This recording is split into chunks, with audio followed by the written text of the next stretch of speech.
Hey guys, this is Dr. Carla. I want to bring up a conversation that I had with a patient the other day, and I've had this with people throughout the years, but that is the topic of, well, hey, when I'm doing exercise, I have pain and I get hurt.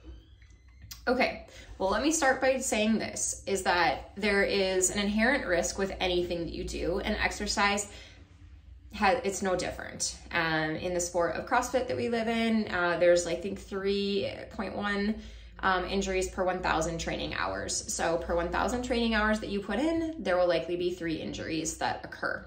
So, and that's throughout a number of studies. Now you look at sports like football and that number goes up like 10.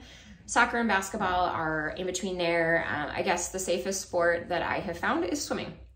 And so you have to look at what's the cost benefit of the sport that I'm doing, okay?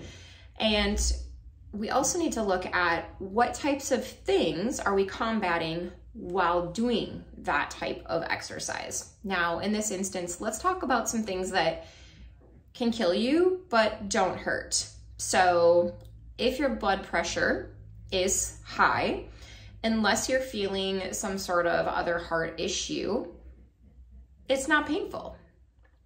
Also, unless you're getting some experience with kind of lightheadedness or different types of symptoms, for the most part, diabetes isn't painful.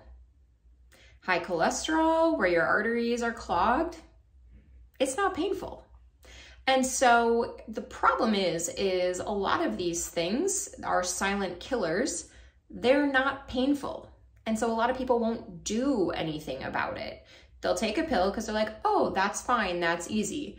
But there is usually ways for most people to utilize exercise and nutrition, sleep, mindfulness, so that you can actually combat many of these chronic illnesses. But that does not come without a cost. And so you have to look at what is the cost of me saving my life in some way by maybe having a little physical pain on the other side. Now, I'm not saying you should be in absolute physical pain when you're doing all of your exercise. I'm not saying that at all. But sometimes I think you need to look at what is the cost-benefit ratio of what you're trying to achieve and use that as your successful outcome measure.